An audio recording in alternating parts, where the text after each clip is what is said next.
You spent decades building wealth, only to discover that the very things you accumulated might be stealing your freedom. I spent 40 years measuring success by what I accumulated, never realizing that the path to a peaceful retirement meant letting go of almost everything I worked so hard to acquire. What I'm about to share contradicts everything we learned about building wealth, but after watching countless people transition from working life to retirement, I've discovered something profound. The happiest retirees aren't the ones with the most possessions. They're the ones who travel light. Most of us spent our entire careers in accumulation mode. A bigger house, another car, a vacation property, a portfolio stuffed with stocks we held for decades because selling felt like admitting defeat. But here's what nobody tells you. That same mindset that built your wealth can destroy your retirement. The successful retirees, the truly content ones, simplified everything years before they stopped working. They released what no longer served them. And that single decision often separates retirement as a blessing from retirement as a burden. Let me walk you through 5 things worth selling before you retire, not because you have to, but because doing so might be the smartest financial move available to you. Each represents a trade you made somewhere along the way. Capital exchanged for complexity, cash flow swapped for obligation, freedom sacrificed to the illusion of wealth. That house where you raised your children is quietly bleeding you dry. I know this one hurts. The memories in every room, the neighborhood you love, the word home, itself carries weight that mere numbers can't capture. I respect that entirely. But hear me out on the arithmetic, because it's simpler than you think. That big family home you needed when kids ran through the halls, you probably don't need it anymore. The children left. You're rattling around in space that's consuming $20, $30, even $50,000 annually just to maintain. Property taxes, insurance, utilities, repairs. For what purpose exactly? 3 bedrooms nobody sleeps in and a formal dining room used twice a year don't justify those numbers. I've watched wealthy friends build magnificent homes over the years, and in practically every case, those mansions made them less happy, not more. A basic house that meets your actual needs helps you live well. An oversized house serves one function effectively: entertaining 100 people at once. That capability is expensive to maintain and doesn't improve daily life at all. Retirement catches people off guard in one specific way. Your income typically drops, sometimes significantly. Your expenses need to drop accordingly, and your house is probably your biggest expense. Even without a mortgage, the ongoing costs of maintaining something larger than necessary add up faster than people expect. I'm not suggesting you move into a tiny apartment if that would make you miserable. But downsizing can free up enormous amounts of capital that transforms retirement entirely. Sell the house worth a substantial sum. Purchase a nice condo or smaller home that fits your current life. The difference between those two numbers becomes freed capital that can generate income throughout your retirement years, while your ongoing expenses drop immediately. The objection I hear constantly involves space for grandchildren when they visit. But examine that claim honestly. Grandchildren visit maybe a few times annually for a few weeks total. Spending $30,000 every year to maintain space for occasional visits looks different when you actually do the math. Downsizing and using some savings to rent a larger place when everyone visits often makes more sense financially. One of the sharpest investors who ever lived stayed in the same house for 70 years. He once asked himself who with his wealth would live in the same house he built 7 decades ago. The answer was simple: someone who understood that pretentious expenditure doesn't create happiness. He deliberately chose not to live like aristocracy because he didn't think that lifestyle would benefit his children. His house didn't even have air conditioning, and during brutal heat waves, friends brought electric fans and bags of ice to cool his library. A billionaire using ice and fans, not because he couldn't afford better, but because he understood something profound about how simplicity and contentment connect. Not everyone must sell. If emotional attachment to your home exists alongside comfortable affordability without stress, that's your decision. But if money is tight, if retirement income causes worry, if calculations keep you awake at night, selling that big house should move near the top of your list. Not because you're giving something up, but because you're gaining something far more valuable.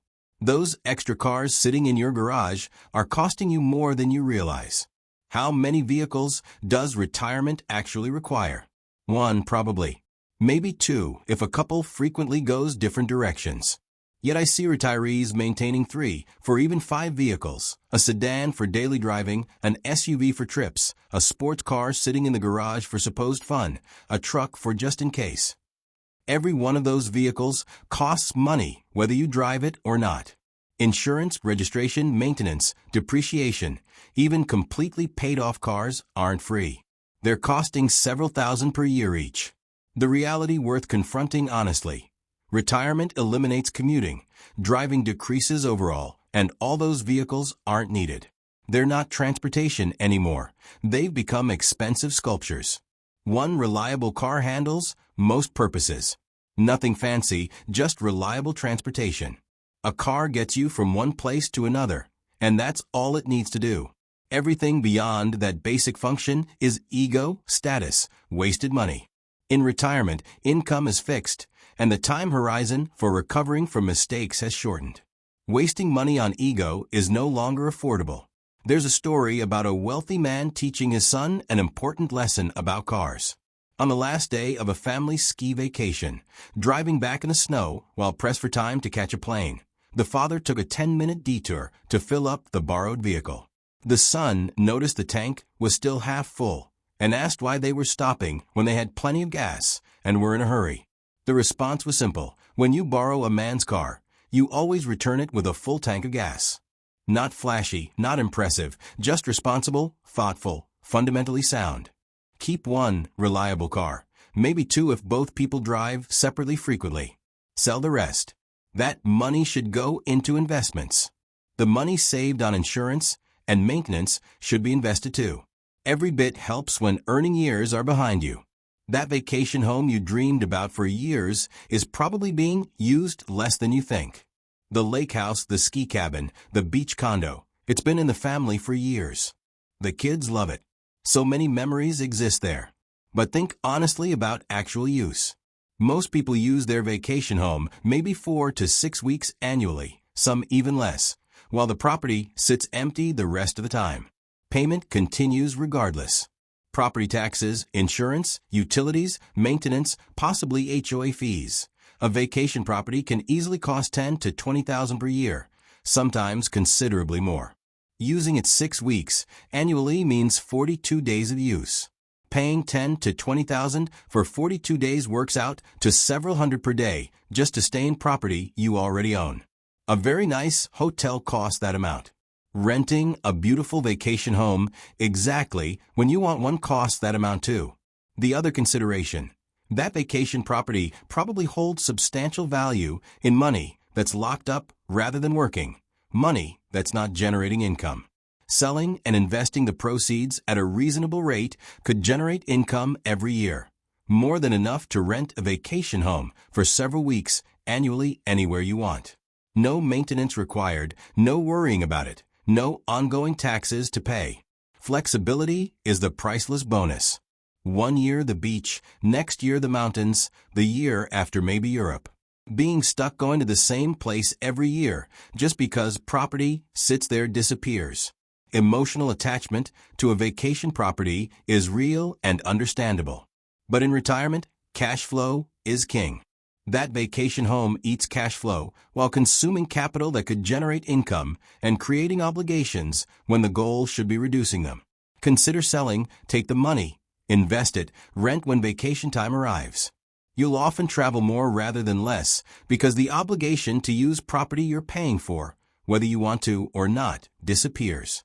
Those emotional stock positions trap more people than almost any other financial mistake. A lot of people inherit stock or accumulate shares over decades working for a company, and they hold on to those shares long past when selling should have happened. Not because the investment makes sense, but because it was dad's stock or loyalty to an old employer feels important, or selling seems like admitting failure. The brutal truth: retirement cannot afford sentimentality with investments. Diversification is necessary. Safety is necessary. Income is necessary.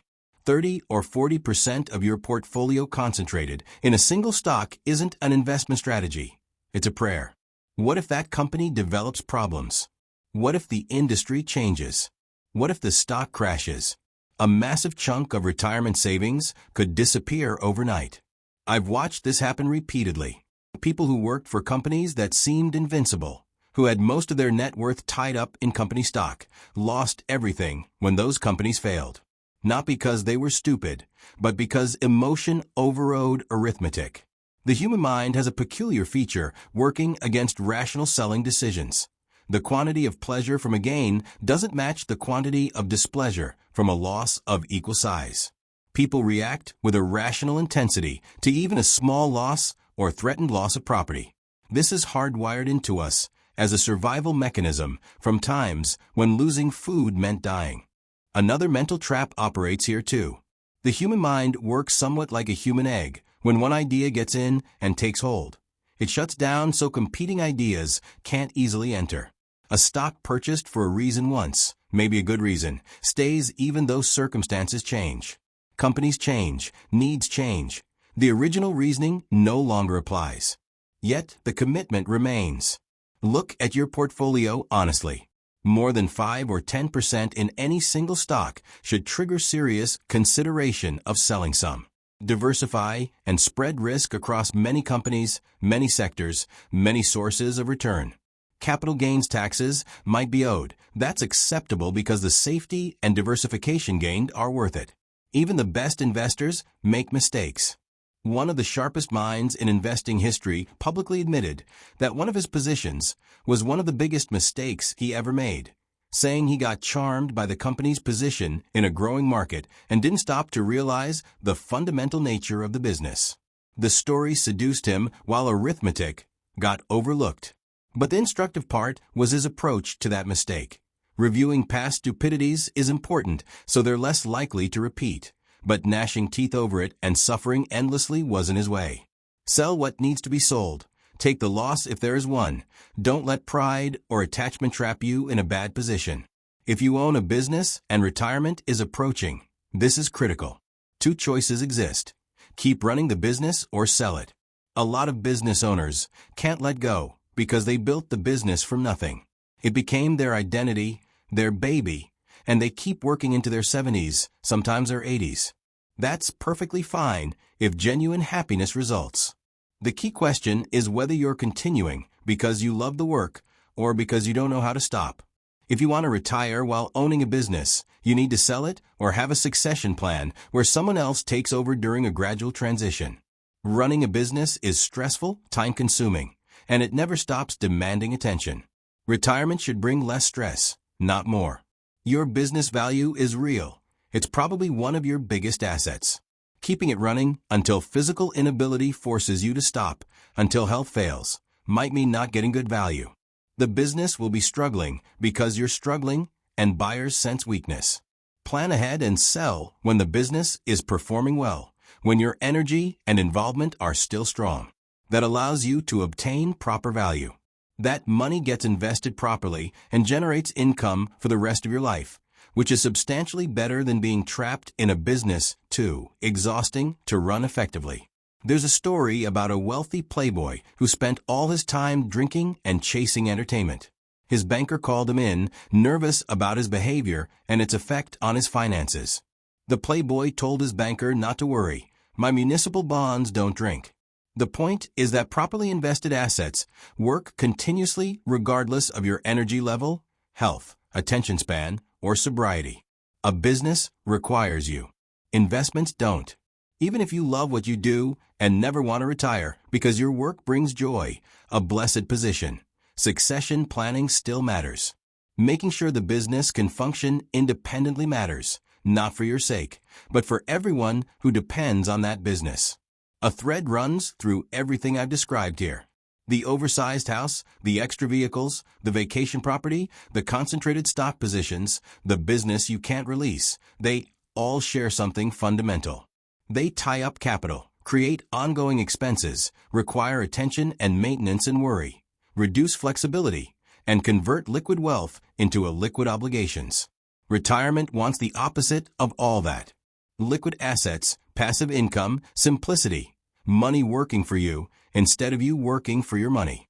The goal of retirement isn't having the most stuff. It's having the most freedom.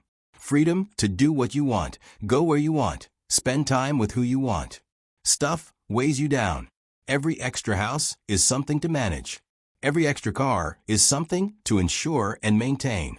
Every complicated investment is something to watch and worry about.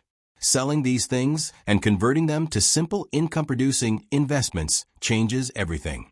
Life gets easier, expenses drop, income rises, and actually enjoying retirement becomes possible instead of spending all your time and money maintaining things you don't really need. The wealthiest people in history often lived simply, not because they couldn't afford luxury, they could afford anything, but because they understood something most people never grasp. The purpose of wealth isn't acquiring things. The purpose of wealth is acquiring freedom. One famous investor put it directly. He had a considerable passion to get rich, not because he wanted fancy cars, but because he wanted independence. That was the goal, independence, the freedom to do whatever he wanted, work on what interested him, associate with people he respected, not depend on anyone else's approval or patronage. Money can buy that, if used correctly. But spending it all on houses and cars and properties and complicated holdings trades independence for stuff. Exchanges freedom for obligation. That's a terrible trade. Before making any decision about what to keep or sell, ask yourself 3 questions. First, does this serve my current life or my old life? What matters is whether you're holding onto something because of who you were in working years or who you're becoming in retirement. Second, what is this really costing? Look at direct costs like insurance and maintenance, but also opportunity cost. What else could that money do? What returns could it generate? Third, what becomes possible if I release this? What experiences could be funded with freed resources? What stress could be eliminated? What new opportunities could open up? A practical suggestion. Try living as if you've already made the decision before making it permanent. Wondering whether to sell the second car? Pretend you only have one for 60 or 90 days. See what you miss and what you don't miss. Imagine the money already sitting in an investment account and notice how that feels. Most people are genuinely shocked by how freeing it feels to release things they thought were needed but actually weren't. I watched a couple in their early 60s make this transformation. Big house worth substantial money, multiple cars, a vacation property. The husband owned a small business. On paper, wealth exceeded $2 million in assets, but stress consumed them and retirement seemed unaffordable. All their wealth was locked up in stuff, and that stuff cost a fortune to maintain. They simplified, sold the big house, and bought a nice condo, freeing up several $100,000. Sold extra cars and the vacation property. The husband sold his business.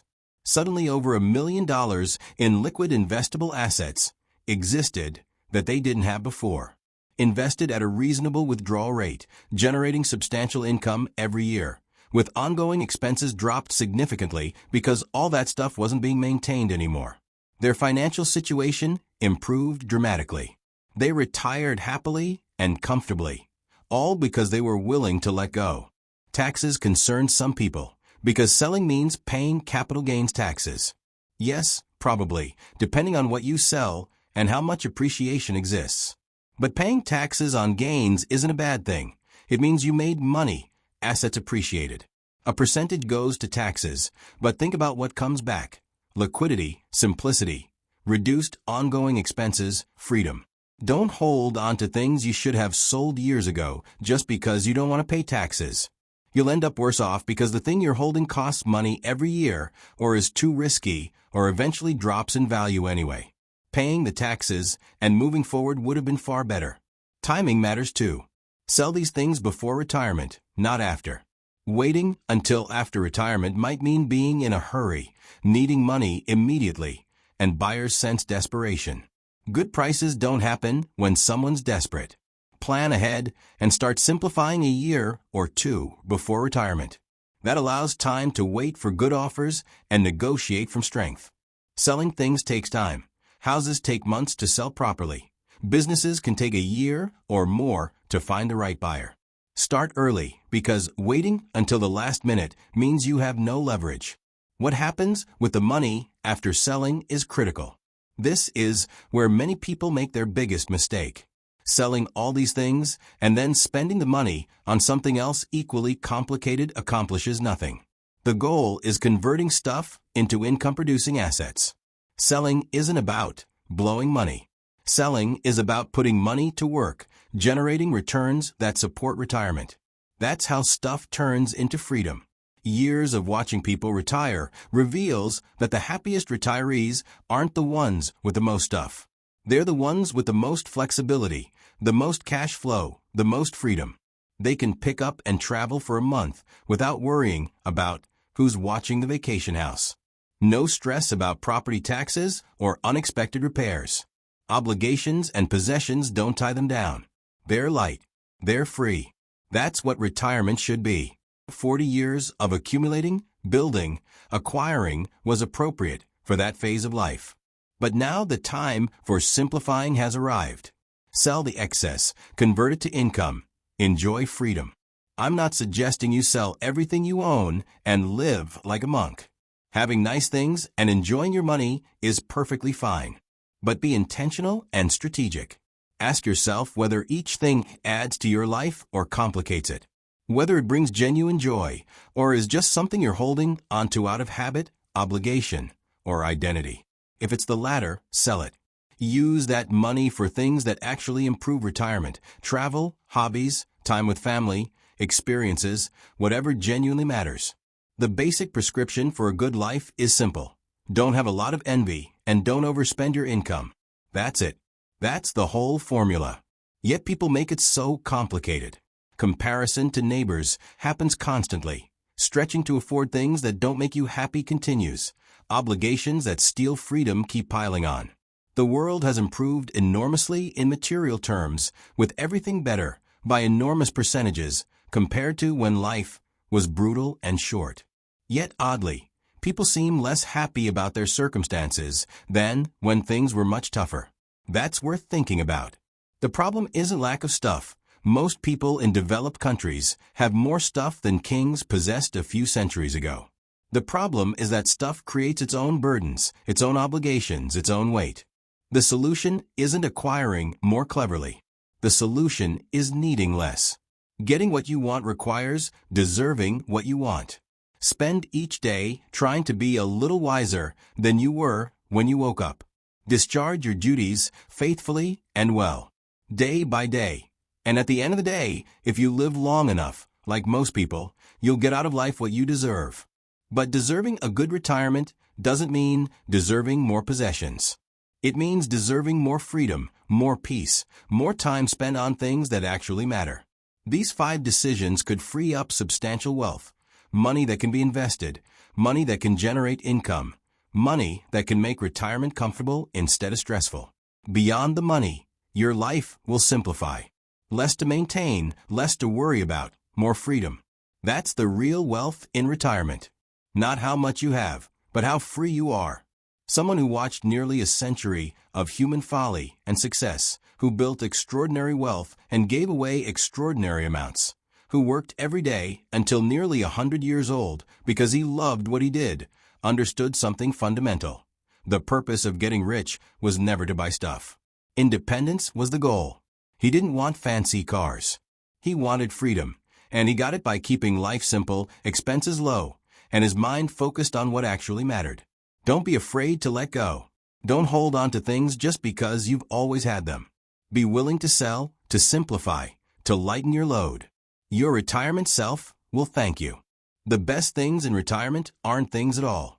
They're experiences, relationships, time, peace of mind.